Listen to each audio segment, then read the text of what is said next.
840 rupees बोला ना आपने इसका? 840 रुपीज़ के जी है। Good morning friends, 4th day basically. তো আজকে আমাদের হোটেল চেক আউটের টাইম। নর্থ গোয়ার যে হোটেলটা আমরা ছিলাম আমরা এখন চেক আউট করে দেবো অ্যারাউন্ড 10:30 সকাল 10:30।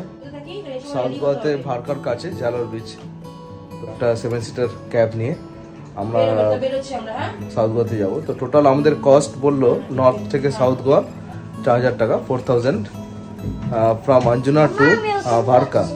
ওকে, ইনোভা ক্রিস্টা গাড়ি, আমরা 4 people and 2 kids, 4000 altogether. They are finalized, and on the way from north to south in the Panjim we'll also visit few sightseeing like Fontainhas, Dona Paula and Panjim Church, Miramar Beach. Okay, so this is the plan for today, and yeah, we'll miss this room. Nice hotel also, very beautiful hotel. So if you're planning for Anjuna in North Goa, definitely check this out hotel, and it's a nice locations. All the beaches are around 15 to 20 minutes from here.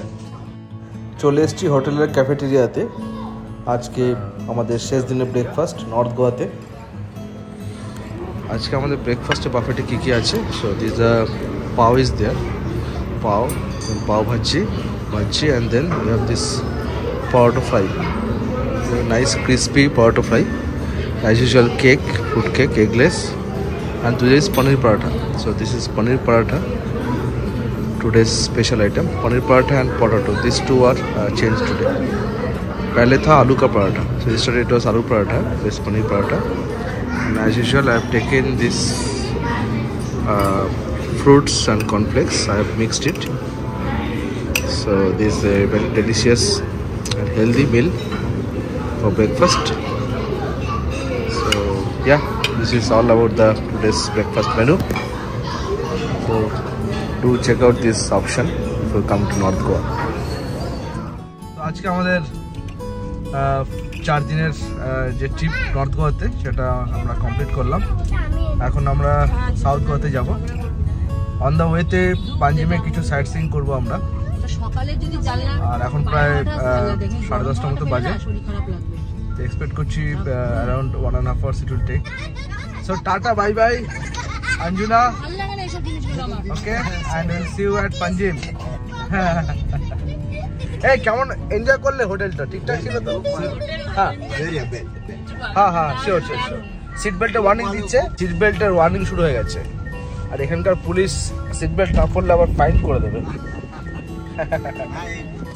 আমরা এখন চলেছি গোয়ার main capital Panaji বা পাঞ্জিমে। পাঞ্জিমটা হচ্ছে পর্তুগিজদের দেওয়ার নাম, আজ থেকে প্রায় 400 বছর আগে। সেটার বর্তমান নাম হচ্ছে পানাজি। গোয়া का बेस्ट बीच क्या है आपका आइडिया में? ये अपना मोरजिम नहीं बहुत अच्छा है। मोरजिम नॉर्थ गोवा में ना? नॉर्थ गोवा में मोरजिम तो उन्हें जाए नहीं। अंजुना के बाद वागाथारा के बाद मोरजिम। और साउथ गोवा में बेस्ट बीच कौन सा है? कोलवा। ওটা আমাদের কাছে আছে। আমাদের টোটাল প্যাকেজ ছিল 4 night 5 days। তো ইচ্ছা ছিল আরও বেশ কিছু সময় কাটাবার নর্থ গোয়াতে, কিন্তু সাউথ গোয়াটাও মিস হয়ে যাবে, সেটাও একটা আফসোস। সেই জন্য আমাদের বেরিয়ে পড়তে হলো সাউথ গোয়াতে। তো নর্থ গোয়ার বেশ কিছু সুন্দর সুন্দর বিচ যেটা কথা বলে জানতে পারলাম, যেমন মরজিম বিচ, যেটা ভ্যাগেটারে পড়ে। তো ভ্যাগেটার, মরজিম এইগুলো আমাদের মিস হয়ে গেছে। হয়তো ভবিষ্যতে কখনো যদি আসি গোয়াতে নিশ্চয়ই এই বিচগুলো এক্সপ্লোর করব।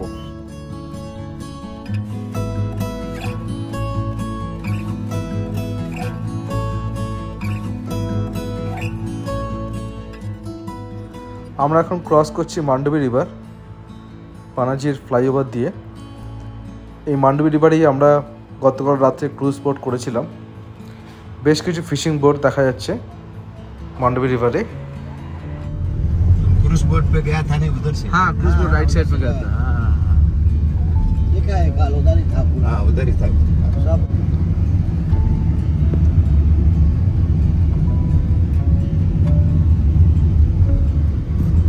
हम लोग को कितना बजे 2:30 को पहुंचना है। যেতে যেতে আমরা ড্রাইভারকে বললাম আমরা গোয়া থেকে কাজু আর কাজু ফেনি কিংবা ওয়াইন নিয়ে যেতে চাই। গোয়ার কাজু খুব ভালো কোয়ালিটি, আর এখানকার কাজু ফেনি হচ্ছে যেটা গোয়ার লোকাল ওয়াইন। তো সেটা ট্রাই করবো বলে আমরা এখন যাচ্ছি একটা ভালো শপে, আমাদের ড্রাইভার নিয়ে যাচ্ছে। দেখা যাক আমাদের কাজু ফেনির এক্সপিরিয়েন্সটা কীরকম হয়। কাজু দরবার, গোয়ার কাজু খুব বিখ্যাত আর খুব সস্তা, কম দাম। এই ডেলিশিয়াস কাজু, ফ্রেশ কাজু, get at cheap price here. Kaju Darbar near to Panaji. Just came here.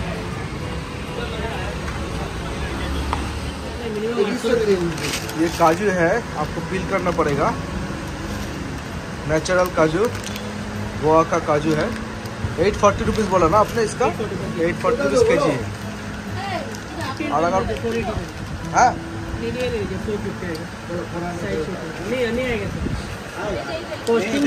इसका कितना बोला भैया आपने? 900 रुपये किलो है। एक गोटा काजू है 900 रुपये किलो। तो हम लोगों ने क्या लिया, होममेड गोवा का होममेड चॉकलेट। हाँ এটা 120 रुपीज़।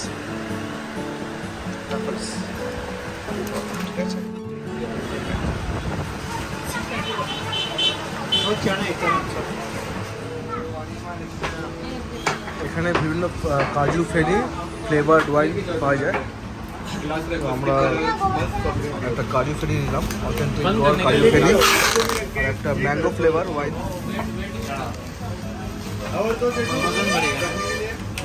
ये कितने का बोला काजू फेनी? 400।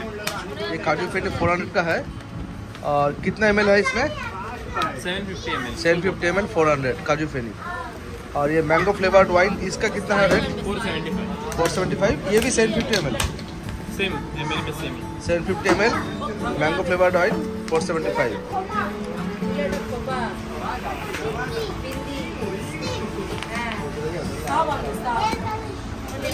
गोवा फेनी और गोवा वाइन।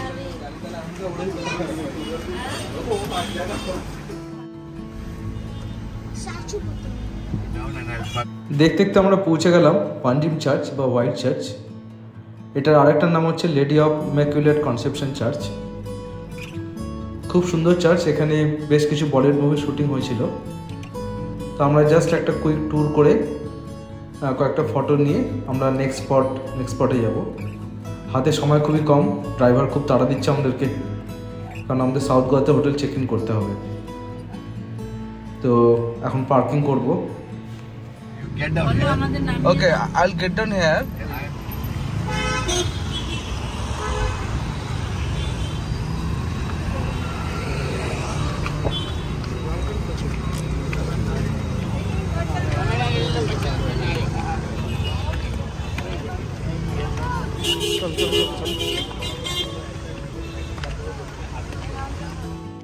পাঞ্জিম চার্চের সামনে, বিউটিফুল চার্চ।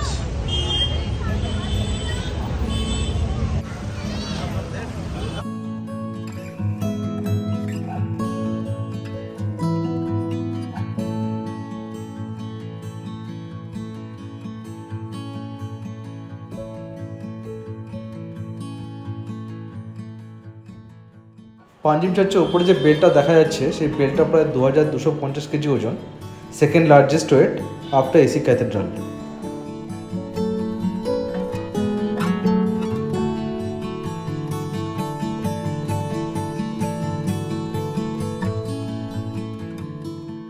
পাঞ্জিম চার্চ আমাদের কমপ্লিট। পাঞ্জিম চার্চের পাশেই ফন্টেনাস লেক, পর্তুগিজদের বিভিন্ন পুরনো কালারফুল হাউস আপনারা ঘুরে ঘুরে দেখতে পাবেন।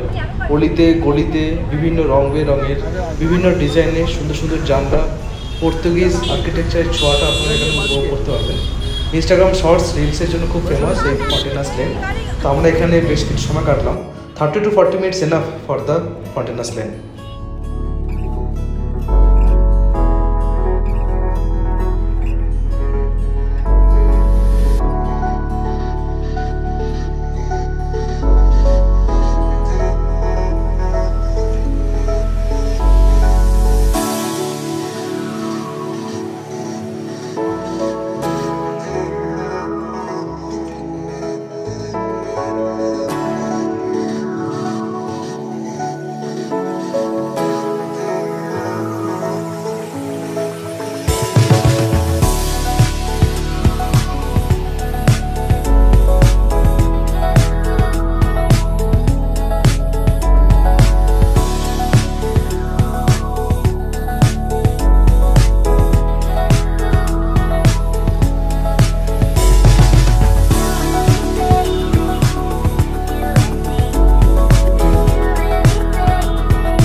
সিটি আসলে আপনারা ডেফিনেটলি এই দুটো অ্যাট্রাকশন কভার করবেন, পাঞ্জিম চার্চ আর পাঞ্জিম চার্চের পাশেই ফন্টেনাস লেন।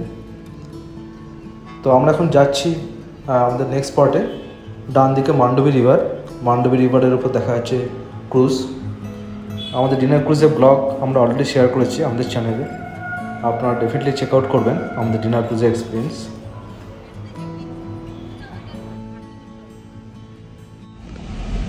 পাঞ্জিম চার্চ আর ফন্টেনাস দেখে কমপ্লিট করেছি আমরা। এখন যাচ্ছি ডোনা পাওলা। ডোনা পাওলার শুটিং স্পটটা দেখে আমরা তারপর ব্যাক করবো সাউথ গোয়াতে। এখন অলমোস্ট 1টা বাজে। पुलिस ने नहीं जाते, দেখা যাক কত তাড়াতাড়ি আমরা এটা কমপ্লিট করতে পারি। ऊपर आना पड़े उधर। सी यू एट डोना पावला। डोना पावला क्या है? वो दोना यानी ये लड़का, पावला यानी लड़की। उन्होंने जान दिया था, सुसाइड किया था, उनका ऊपर मॉन्यूमेंट बनाया। इसके लिए क्यों सुसाइड किया? इसके लिए उसको नाम पड़ा उस जगह को दोना पावला। सुसाइड क्यों किया था? प्यार मोहब्बत, असली प्यार। दोनों ने शौक पूरा किया, चलो सुसाइड करके देखे ना, दोनों नहीं मानते दुनिया। রিচ করলাম ডোনা পাওলা জেটিতে। ঘড়িতে বাজে প্রায় 1:30। সূর্য তখন মাথার ওপরে, প্রচণ্ড রোদ্দুর। আমার গাড়িটা এখানেই ছেড়ে দিলাম। ডোনা পাওলা জেটি দিয়ে হাঁটতে হাঁটতে আমরা টিকিট কাউন্টারের দিকে যাচ্ছি।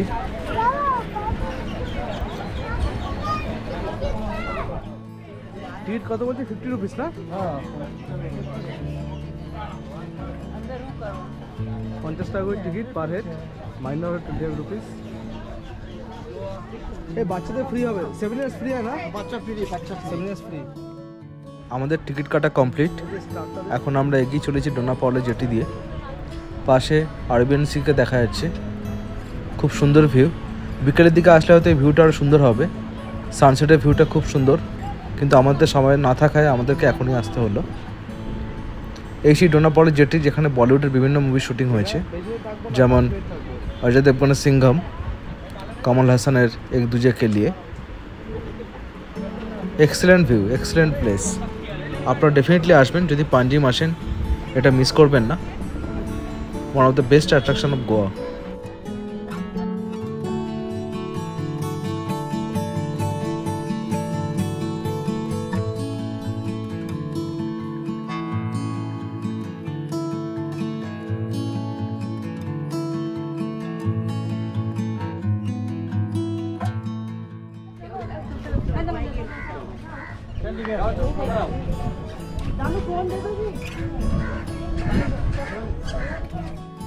ইচ্ছে ছিল ড্রোন শট নেবার, এরকম একটা সুন্দর জায়গা থেকে ড্রোন শট নেবার সুযোগটা হাতছাড়া হয়ে গেল সময়ের অভাবে। হয়তো আবার ফিরে আসবো ডোনা পাওলার স্মৃতিতে, একটা সুন্দর ইভিনিংয়ের সানসেট আর কিছু মারাত্মক ড্রোন শট নিয়ে কোনো এক সময়।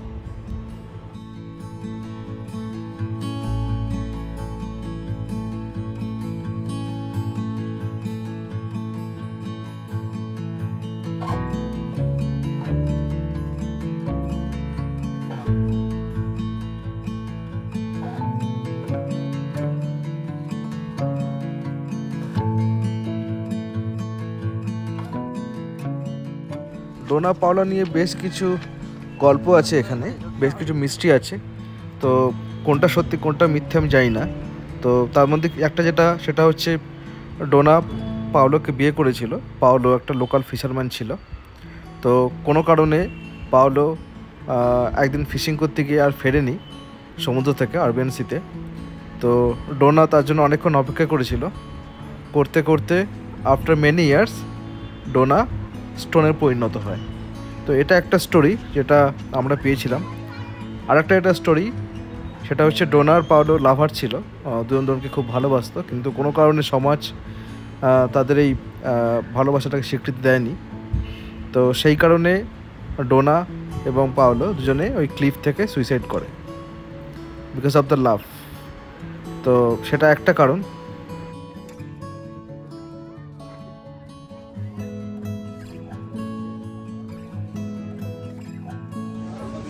যারা পাঞ্জিমে আসবেন নিশ্চয়ই এখানে একবার ঘুরে যাবেন।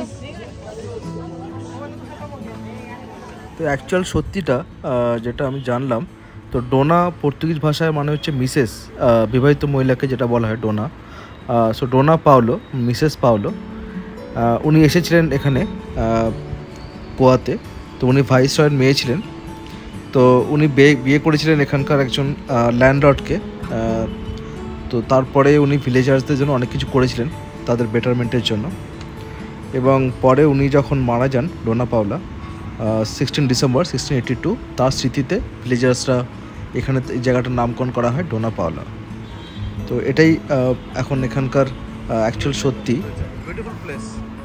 এখানে যেটা লেখা আছে, এই স্কাল্পচারটা ডোনা পাওলার নয়, এটা বানিয়েছিল একজন পর্তুগিজ স্কাল্পচার রবার্ট নক্স আর তার ফ্যামিলিকে উৎসর্গ করে।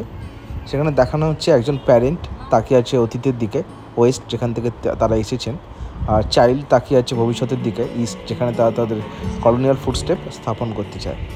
প্রচণ্ড গরম আর গলা পড়া শুকিয়ে গেছে এখানে ডোনা পাওলাতে। এখানে লাইম ওয়াটার খেলাম, 30 টাকা করে লাইম ওয়াটার, 30 রুপিস 1 গ্লাস। এখন একটু ফ্রেশ লাগছে।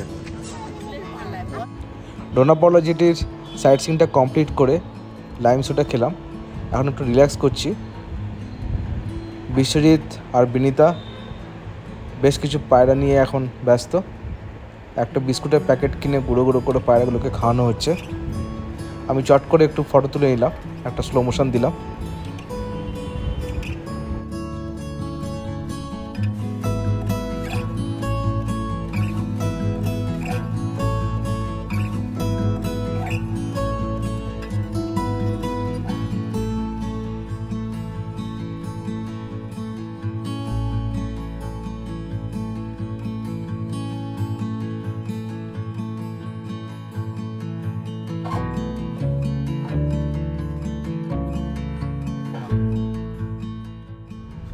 আমাদের পাঞ্জিমের সাইট সিন কমপ্লিট।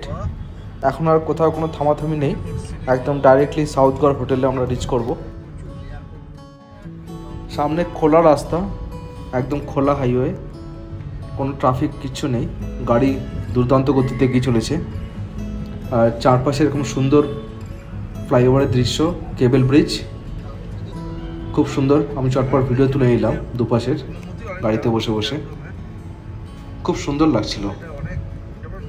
পাঞ্জিম থেকে সাউথ গোয়া ভারকা, যেখানে আমাদের হোটেল, প্রায় ঘন্টাখানেকের রাস্তা।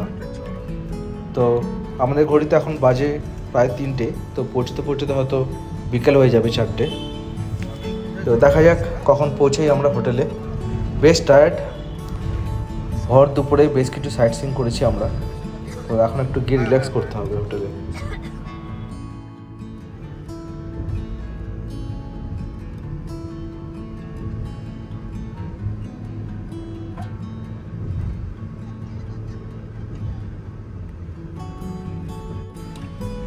হাইওয়ে ছেড়ে এবার আমরা শহরতলির রাস্তায় ঢুকে পড়েছি। চারপাশে বেশ বড় বড় গাছ, ছোটো ছোটো বাড়ি। মনে হয় এটা ভারকা এরিয়া, ড্রাইভারকে জিজ্ঞেস করে জানতে পারলাম। আর একটু কিছুক্ষণ এগিয়ে আমরা দেখতে পেলাম ভারকা চার্চ, যেমন আমাদের ড্রাইভার বলল, খুব সুন্দর চার্চ।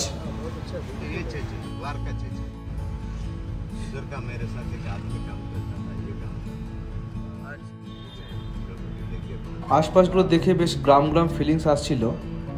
এখানে কনক্রিটের জঙ্গল নেই, চারিদিকে অসংখ্য গাছপালা, বাড়িগুলো বেশ দূরে দূরে।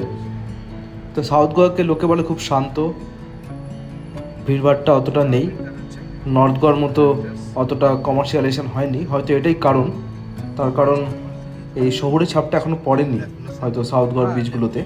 তো আমরা যেখানে যাচ্ছি সেখানে বিচটা, তার আশপাশটা তুলে ধরলাম, তার পরিবেশটা দেখলে আপনারা বুঝতে পারবেন। খুব সুন্দর লাগছিল, এক্সেলেন্ট। নর্থ গোয়ার এরকম ভিড়ভাড়টা থেকে হঠাৎ করে এরকম একটা শান্ত পরিবেশে চলে আসা, দারুণ কন্ট্রাস্ট। সামনের রাস্তাটা দেখে কিছু মনে পড়ছে? আমাদের অনেকটা পাড়া রোডের মতো না, আঞ্জুনার পাশে যেখানে আমরা গিয়েছিলাম, দুপাশে সারি সারি নারকেল গাছ, যেখানে শুটিং হয়েছিল ডিয়ার জিন্দেগির। হয়তো এটাও একটা পাড়া রোডের মতো ভিউ দিচ্ছে আমাদের। শুটিং হতো না ডিয়ার জিন্দেগি, আলিয়া ভাট। वो पार महाराज वो पार ম্যাপে আর 4 মিনিট বলছে, আমরা হোটেলের কাছাকাছি পৌঁছে গেছি। বেরিয়েছিলাম সেই সকাল 10:30টায়। সারাদিন অনেক ঘোরাঘুরি হলো, এখন বাজে বিকেল 4টে। তো ফাইনালি হোটেলে পৌঁছে সত্যি খুব সুন্দর লাগছে, খুব সুন্দর হোটেল। আমরা হোটেলে ব্লগ আর হোটেলের রুমটা নিয়ে পরে একটা ভিডিও বানাবো। আপনারা কাইন্ডলি আমাদের চ্যানেলটাকে সাবস্ক্রাইব করবেন, ডেফিনেটলি আপডেটেড ব্লগগুলো পেয়ে যাবেন। তো আজকের ব্লগটা হয়তো আমরা এখানে শেষ করছি, দেখা হবে নেক্সট ব্লগে। আবার গোয়ার সাউথের বিচগুলো আমরা কিছু বিচ কভার করব, অল্প কয়েকটা বিচ যতক্ষণ সময় পেয়েছি। তো সাথে থাকুন, পাশে থাকুন, and stay tuned. Thank you.